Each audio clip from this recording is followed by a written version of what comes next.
Coming up on this episode of One-on-One Sports. We cover hard-hitting topics in football, including the new penalties that are trying to take hard hits out of the game. Plus, our resident hockey experts, preview that game they play on ice with sticks. All that and more next on One-on-One Sports.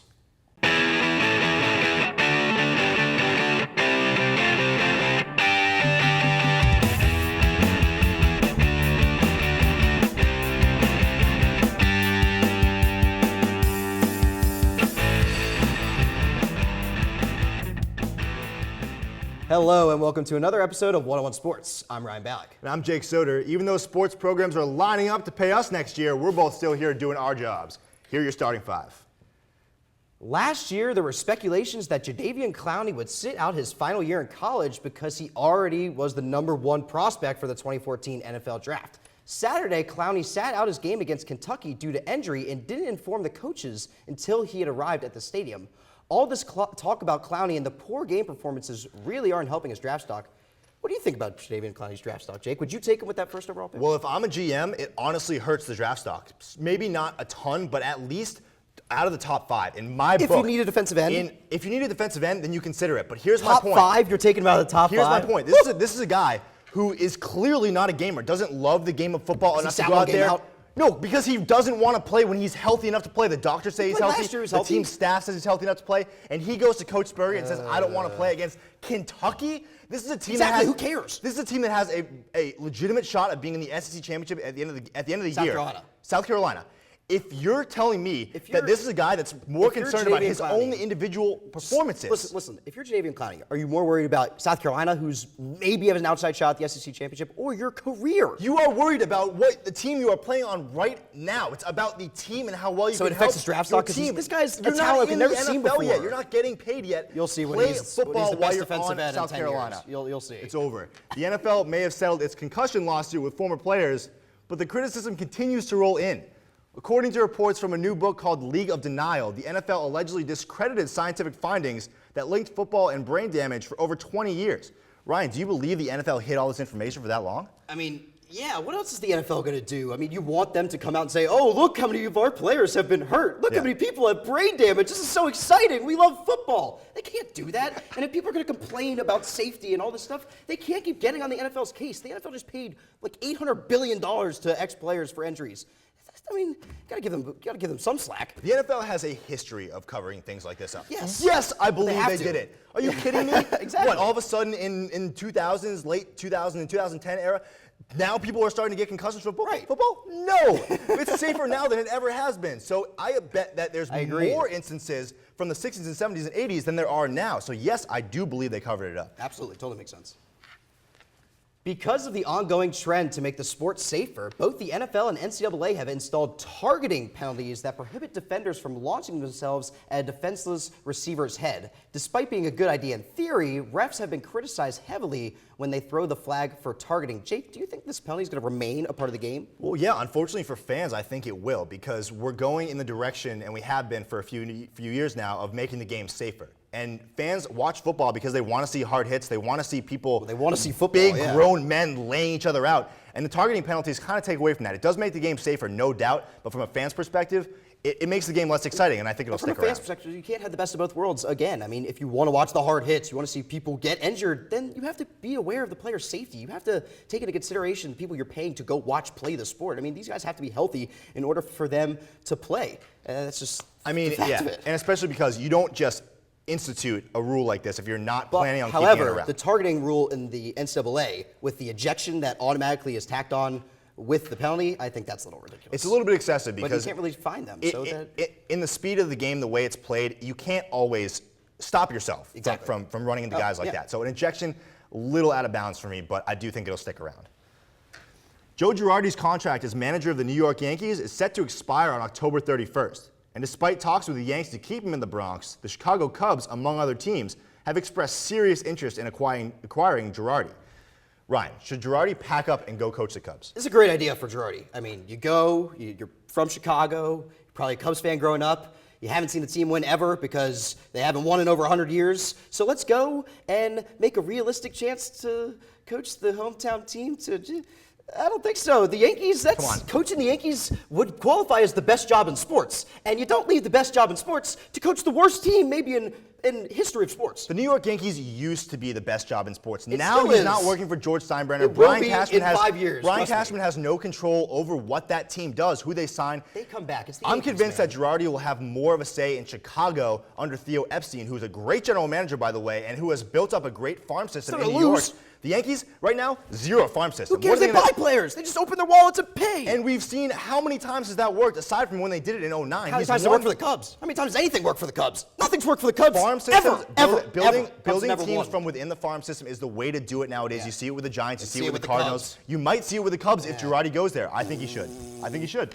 One season after their move from Newark to Brooklyn, the Nets are a completely different team. Jason Kidd will be coaching the team 1 year after retiring from playing and has a starting lineup, get this, Jake, Darren Williams, Joe Johnson, Paul Pierce, Kevin Garnett, and Brooke Lopez. Lots of talent in Brooklyn, and general manager Billy King, along with many others, believe the time to win is this season. Nets title contenders? Give me that team 5 years ago, and they're absolute think favorites 10 to years win. ago. 10 years ago, they're absolute favorites. Yes, they are contenders. They're locks to win The question 10 is, years are they ago. contenders? Yes, they can contend with the Miami Heat for the Eastern Conference title. Will they? I don't know. It's up in the air. This is an old team, a slower team than the Miami Heat for sure. Darren Williams and Joe Johnson in particular are a lot slower I also than they used to mentioned be. 5 people who like to shoot the ball a lot. A lot. And 5 people who've never played with each other before. Right. Oh, and that Jason Terry guy, he also likes to shoot the ball a lot. Got a lot of people who like to shoot the ball a lot. Jason Kidd, first-year coach. And when a lot of people like to shoot the ball a lot, and there's a guy who the players are older than the coach, I just don't think it's going to work out so well. I think the Pacers are a better team. I think the Bulls with Derrick Rose are a better team. The Heat are a better team. They still have to prove they're better than the Knicks. They do have to prove a lot, but can they contend? Yes, I think they can this year. That's all the time we have for the starting 5. But on the other side of the break, Jake will sit down with our hockey experts to preview the upcoming NHL season. Danse, balance la cadence, ondule bien tes hanches, au bal du dimanche. You didn't give up on sex. Don't give up on birth control either. There are more methods than you think. Find yours at bedsider.org.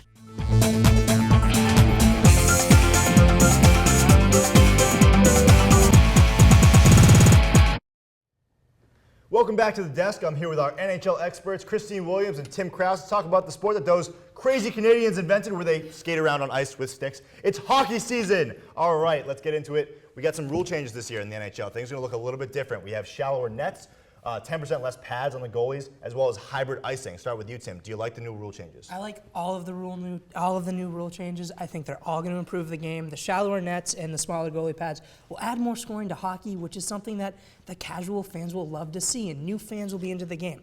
Especially when looking at the nets, you're going to have more room behind the net to operate in Gretzky's office, as it was formerly called. I'm really excited to see how the stars of today use that space and if they can do anything similar to what the Great One did. And I like hybrid icing because it makes the game safer, and any move to make the most violent game in all of sports safer should be encouraged. The NHL definitely wanted to get back to scoring. I mean, last year, in the past couple of years, we've gotten into the John Tortorella era where we're blocking shots, low-scoring games, boring hockey that no one wants to watch. They want to increase the scoring, and guys like Roberto Luongo is actually going to be losing 3 inches on each pad, so that's 6 inches when he drops down to cover the 5 hole. So that's a lot of space that the players are now having to be able to score goals. Within the first 36 games of the season, 27 of them had 5 goals or more scored in them. That's already an increase in scoring. That's exactly what the NHL wants. It's going to be great for hockey. But as for hybrid icing, I applaud their efforts to make the game safer. I really do. But you're kind of you're adding some human influence to it. They are, but they need to do this. You look at guys like Joni Pikkanen last year who got hurt. He's not returning this season after breaking his heel. Yeah, he might be out for the rest of his career. You got to do this to make the game safer. They know what they're signing up for, look, though. I'm with both of you on the increased scoring. I think it's going to make the game a lot more fun to watch, especially for the casual fan. But I'm with Tim on the hybrid icing. It makes the game so much safer, and anything they can do, they're on that way already with the with the visors and everything like that to make the game safer. I like hybrid icing. Now, conferences have been realigned. There's now 16 teams in the East, 14 in the West. There's 4 divisions total. Will conference realignment be successful, Christine? The jury's still out on that, but I'm not big on it. I don't really like it. I think that the way that they're setting it up now, 3 teams are automatically making it in from each conference or from each division, and then 2 more from either division within the conference. The wild cards. The wild cards. But I'm not really sure how I think about it. I think you need 2 more teams in the West to really even it out. Currently, there's 8 teams in each division in the East and 7 in the West. It's not Christine, even. It's that not allows balanced. for the NHL in the near future to expand. Something I Do think we the league need will more do. teams? 32 teams isn't that bad. I think they do, and I like this move because it's going to make conference play so much better. You're going to have the interdivision rivals facing off, and then the playoffs are so cool because now you have to go through 2 rounds within your division just to get to the conference finals. But what if That's your gonna be division awesome. is so much better? I mean, the division that the Blackhawks are in right now, the Central, please, it's a joke. They're automatically making it through, and whereas other teams are not going to get that opportunity. It's definitely something we haven't seen before, something that it doesn't happen in all the other 3 major sports. So it's going to be interesting to see how it works, the playoff system especially. But let's move on to talk about last year's champions, the Blackhawks. Picked up right where they left off in the opener, beating the Caps 6-4. Can they repeat this year, Tim? No, they have a very talented team. They have the players to do so, but it's not going to happen. There's too much parity in hockey. Since the NHL expanded to 30 teams in 1992, it's only happened once. The Detroit Red Wings and only 4 defending champions, including that Red Wings team, made it back to the Cup Finals the following year. It's so hard to do it. Teams are so tough. It's not going to happen. They've already been there 2 of the last 4 years, or won the Cup the 2 of the last 4 years. I think if there's a chance to do it, this might be the year, but I just can't see it happening again. Detroit 97, 98 is the last time it happened. The teams are just so even right now, and you just don't know. I'd like to see it happen because I think it's something we don't see happen very often in sports anymore, but I can't say that it's going to happen. An immense amount of talent on that Blackhawks team, and if anybody could do it, it might be them, but you're right, history does say no. We have to take a quick break, but coming up next, Ryan sits down with our college football experts as we near the halfway point of the season. Now it's time for This Week in Bad Stats. Bad stats? Horrible stats. Here goes. 132. That's how many batters struck out 4 times in one game last season. Wow, very good. Here's a tough one, though. 3 and 4. No idea. That's how many kids witness bullying. 3 out of 4. That's not a good stat. No, it's not, but it can change. Kids want to help, but they don't know how. Visit stopbullying.gov and give them the tools they need to help prevent bullying. There are plenty of safe ways kids can help at stopbullying.gov.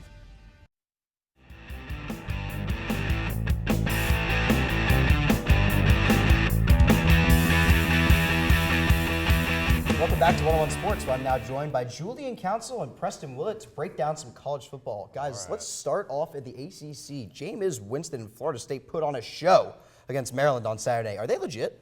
Well, it's an understatement to say they put on a show. They put the beat down on Maryland this weekend. But yeah, they are legit. They have a lot of young talent, but they haven't been challenged yet. That's the real thing. And coming up against Clemson, that's when they actually are going to get challenged for the first time. If they win that, they're a top 3 team in the nation. Yeah, I mean, I agree with you, Preston. Like, they are right now, they are a very legit team. I can't go as far as to say, like, they are completely for real, but Jameis Winston is. I mean, 5 touchdowns, 293 yards through the Start air. to your college career. And, like, he, over the first, 5 games he's played, I mean, he's had over 1,400 yards passing, 17 touchdowns, and only 2 interceptions. And that play that he had this past week, evading 6 defenders to throw that ball on a rope for a touchdown was amazing. That's the thing about Jameis Winston is he's not making those usual rookie mistakes. He's only thrown 2 interceptions, and he's got a 73% completion percentage. Florida State has looked really good, but let's move on to some other top 10 teams. Which team is most likely to win against a top 10 team this week? Florida again at LSU, or Ole Miss going to Texas A&M? I mean, it's so easy. I mean, Ole Miss saw the last 2 weekends. Alabama got shut out. Went to Auburn, and Auburn hasn't really been that great for the past 2 years. But they won. But they lost that. Like, You're come not on. about to say Florida. No, I'm saying Florida because Florida, like Tyler Murphy, Why? has turned the ball over once in the 3 games that he's played. Jeff Driscoll against Miami turned over 5 times. Florida's defense, Luchez Purifoy, he was a playmaker. Had a pick 6 this past weekend against Arkansas. You put him on Odell Beckham or Jarvis Landry, then you're going to have the other cornerback in Florida is just going to have to make plays. But I think Florida's defense has the ability to go into the Bayou and help them win the game. No. Florida looks awful. They just look awful. No. Every single player on that team looks awful. You except can't maybe say pick Ole Miss. I'm going to pick Ole Miss. Over because Johnny Football and You know A&M. what Texas A&M's defense is ranked in the country? 112. It doesn't in matter. the country. Ole Miss out is of not going to be able to 120 keep up with teams. them. There's Bo no way. Wallace, Jeff Scott, Laquan Treadwell, Dante Moncrief. You can't tell me that those guys can't just beat up on that Texas A&M defense. And they're at home, Julian. That's the thing you're missing. They're going into the Bayou. They're at home in Ole Miss. Vaught Hemingway Stadium, the great power but they're SEC. at home. It Both doesn't these matter. teams at least have a chance to pull off the upset this week. We'll see what actually happens. All right, let's look at the Heisman race. Give me your favorite right now. My favorite right now has got to be Marcus Mariota with a slight edge over Taj Boyd. But Marcus Mariota has been putting up video game numbers all year. He's already got 14 touchdowns and 7 rushing touchdowns. He's not even playing the second half. I think he's pretty much a lock to get the 20-20 right now for 20 passing touchdowns, 20 rushing touchdowns. He's just got to play in some big games, and he will against Washington this week and then coming up against Stanford later on in the season. Well, thank you for bringing up big games, because that leads to my guy, Aaron Murray. I mean, this guy is the most valuable player in college But football. he lost the biggest. He lost the biggest The game he's Clemson played. on a first bobble week. snap's the reason they lost. Yeah. He didn't lose the game. The holder lost the game for them. He had 5. He's beaten LSU. He had 5. He's beaten. All right. Both these He's beaten South Carolina. Heisman is definitely going to come down to a quarterback this year, which is nice. Oh, it all. Not usually always. does. Usually, which is it's nice to see all quarterbacks this time. All right, but someone who's falling in the Heisman race. Preston, we'll start with you. How about Jadeveon Clowney? I mean, this is a guy coming into Guy the doesn't season. even wanna play. We had a guy. This is the guy coming into the season. We were being like, Ndamukong Suh came close. Tyrann Mathieu came close. But this is the guy that was going to do it. He's going to be the defensive guy. No, I mean, well, for me, I'm going to stay with the Georgia Bulldogs and Todd Gurley because of the injury and with Aaron still has a Murray chance to playing play, so though. well. But Murray's just going to overshadow him, especially being a quarterback, and he's a running back. It's just going to make it so He hard has for him. in 3.5 games 450 yards rushing. Just think about that. I think he's winning the Heisman. Murray is past. Aaron Murray he's going there? to be the top running back. Murray's won a game past few weeks for Georgia. Unfortunately, that's all the time we have for this block, but make sure to stick around to hear about the most exciting race in sports, the race for that man we just talked about, Jadeveon Clowney. Don't look at me. Your hair's a bit frizzy today. Aww. You should pick that up. Every day, kids witness bullying. Poor you. They want to help, but don't know how. Teach your kids how to be more than a bystander. Visit stopbullying.gov. The question that everyone seems to be asking right now in the NFL is which team, when it's all said and done, will emerge as the winner? No, not the winner of the Super Bowl, but of the Jadeveon Clowney sweepstakes. 4 teams remain without a victory, and the race is on to see which one of them will finish with the worst record and chance to snag one of the most dynamic players in years. So starting with you, Dowdle, the New York Giants, make a case for them. The Giants' biggest problem is that through 5 games, you can't allow people to score over 180 points. Is there anyone on defense? Defense is so bad. It's not like a Swiss cheese with those little holes. It's one big hole Massive. of a defense. Massive. They're just letting people walk through. I mean, it's terrible. I don't know what's going on with Tom Coughlin. I don't know what's going on with Eli and the turnovers. But you can't win with that many points allowed. Come on, Giants, you're better than that. Markunis, Steelers, go. They just don't have any confidence. Ben Roethlisberger himself said, "We're the worst team in football." If your quarterback, the leader of your team, thinks that, how are you going to win? There's no, losing their center hurts. Pouncey injured in the first game. They have no line. Ben Roethlisberger is getting sacked a lot. But on the other side of the ball, the defense, they don't have any turnovers. What's going on? 0 turnovers, no picks, no forced fumbles, no recovered fumbles, just bad football all around. For that defense, that's ugly. incredible, 0 turnovers. Now, the team that might be the worst of them all, the Jacksonville Jaguars, Matt. It's like I tried to prepare for this. I did. I spent some time trying to prepare to how to explain this, and you can't fit it into 30 seconds, into a minute, into a book. You can't fit into how bad they're. I just don't get it. So many levels. It's just you have Epic so many proportional players. bad. When you get to the NFL, those players are all very good. How can you make them be so bad week in and week out? It's almost impressive how bad they are. It's astounding. It's sad that the highlight of their week is a tweet to the Broncos saying "Stay classy." That is the highlight of their season. That's terrible. Well, Chad Henne looks to be the quarterback now, so maybe things will get a little bit better, but who knows? Now onto the Tampa Bay Buccaneers, Nick. I feel like Tampa Bay's been unlucky not getting a win. They've lost by 3 points, 2 points, and 1 point. Obviously, that boneheaded late hit out of bounds, pretty much gift wrapping Jets the win.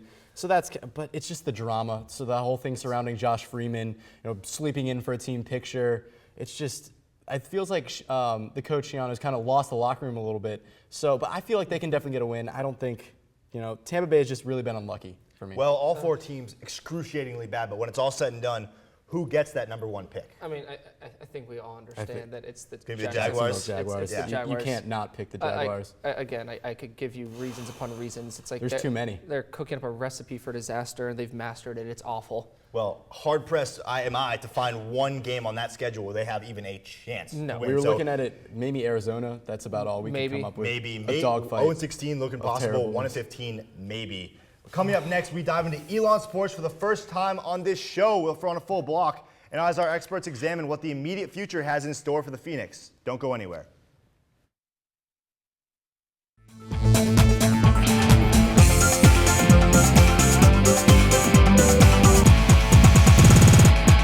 It's no fairy tale that the right fit means everything, especially when it comes to car seats. Always choose one that's the right fit for your child's age and size. That does make a difference. To find out more, visit safercar.gov/the-right-seat.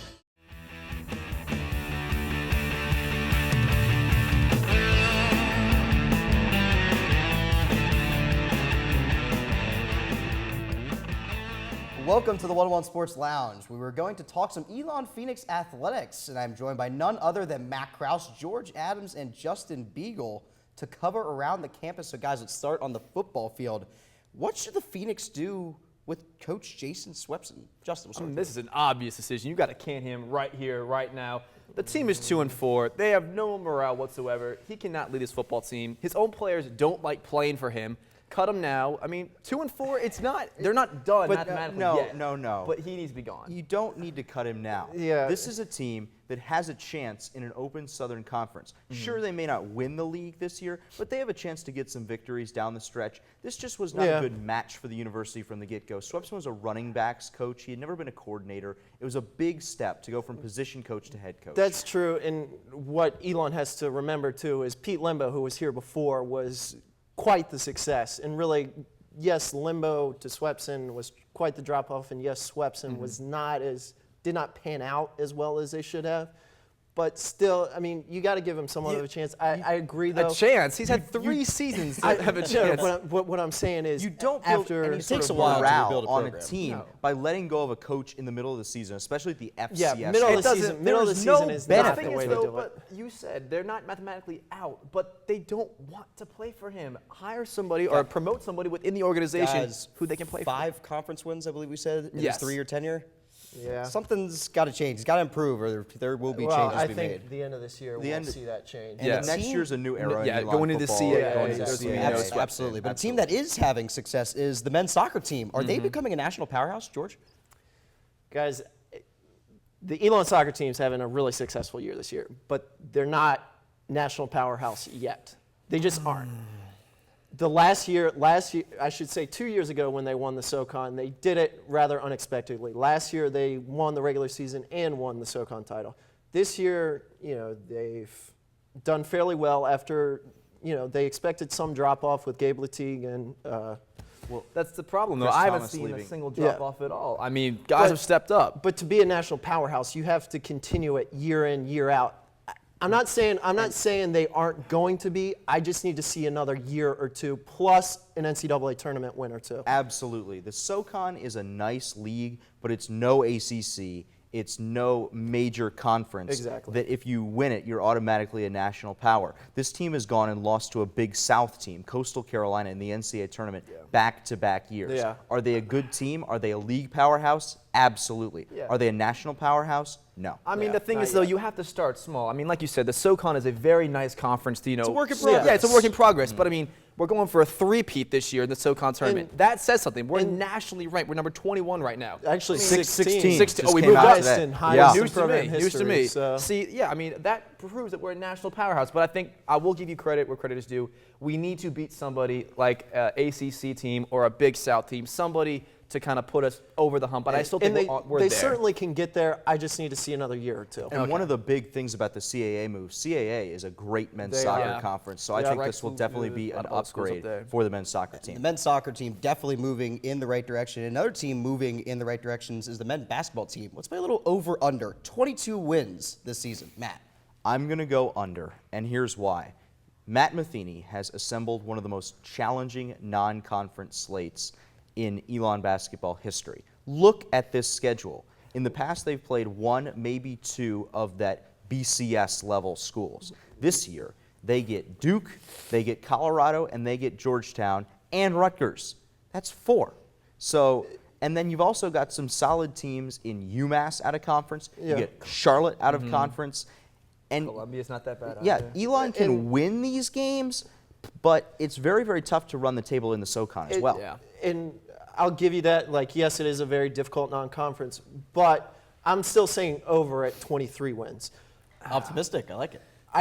I don't think they'll beat Duke. I don't think they'll beat Colorado. I don't think they'll beat Georgetown, and I don't think they'll beat UMass.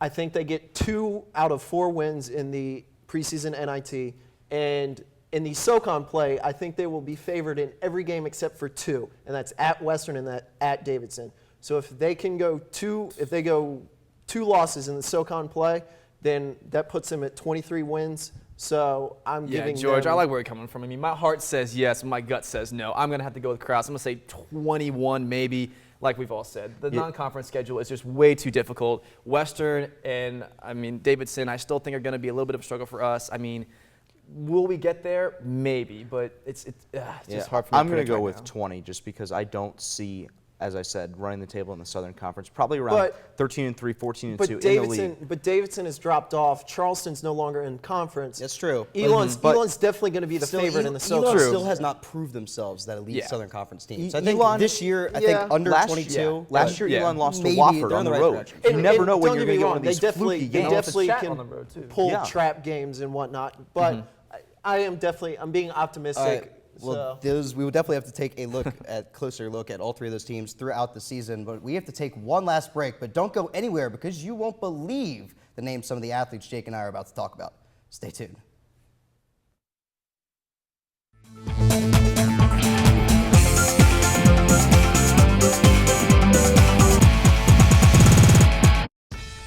Now it's time for This Week in Bad Stats. Bad stats? Horrible stats. Here goes. 132. That's how many batters struck out 4 times in one game last season. Wow, very good. Here's a tough one, though. 3 and 4. No idea. That's how many kids witness bullying. 3 out of 4. That's not a good stat. No, it's not, but it can change. Kids want to help, but they don't know how. Visit stopbullying.gov and give them the tools they need to help prevent bullying. There are plenty of safe ways kids can help at stopbullying.gov. World be free. Rod, he hate me smart. Ha ha, Clinton Dix. All of these are actual names used by actual people over the years in sports. So we decided it would be fun to come up with our all-time favorite names from each of the 4 sports. So Jake, let's start with baseball. Best name of baseball history. I'm gonna go with Coco Crisp. They play in the playoffs right now. A classic cereal name. I think the best Coco baseball Crisp name I've ever heard. It actually, you know how it started? He was in the minor leagues one day, and I forget what his actual name is. It starts with C-O, and they just called him Coco one day over the PA, and it stuck, and it works, and it's great. I like it. I'm going with Milton Bradley, Another the great Monopoly one. guy, Yep. the Scrabble guy, the board game man. I love that. All right, NFL. For me, great linebacker, unfortunately passed away, Junior Seau. For a linebacker, the most hard-hitting guy, Seau, nothing better. Another great name. My NFL guy, I get this right. Chimanga Biakabatuka. Oh, Tim Biakabatuka, running back for the Panthers. Tim Biakabatuka. Great name. Oh, spectacular. Moving on to the basketball world, NBA name, God Shamgod. I like that. Funny story about God Shamgod. Kobe Bryant. So there are more than one funny story. Kobe Bryant has credited him with teaching Kobe the crossover move when they were in AAU together. I would have to disagree with you, Mr. God. I'm going to go with Dwani Dwani. I don't even know what that means. What? Played in Wisconsin in 2002, was on the Final Four team. His name's Dwani Dwani, spelled D-U-A-N-Y. Last name, D-U-A-N-Y. How about that? NHL. This is my favorite one. Defenseman for the Devils. His name was Brad Bombarder. Bombarder. That's a great name for a defenseman. Guy who can hit. My NHL guy, look, I talked about God Shamgod in the NBA, so we got to go Miroslav Shatan, God's enemy, Satan, in the NHL. That's one of the best names ever. I like that. How about extra? Let's go. Let's extra sport, random sports. I have 2 brothers actually in college basketball. Their last name is Map. One of the kids' first names is Majestic Map, and his brother's name, Scientific Map. Get it? Yeah. What do you got? Scientific, I don't even know how to follow that up. I'm going to the skiing slopes, Peekaboo Street, Peekaboo, I'm coming around the slope, I've Peekaboo, never even heard of him before. It's a girl. Her. Ooh, yes. Here, one more for you. Go ahead and spell Chimanga Biakabatuku. No, do it. No. I don't even know what that starts with. Just try it. CHIME. Nah, you're wrong. That's all the time we have for this episode of 101 Sports, but be sure to like us on Facebook and follow us on Twitter at 101 Sports. And if you missed anything or just want to watch it all again, check out our YouTube page at youtube.com/101sports. For all of our producers and crew here at the show, we'll see you next week, and as always, whose side are you on?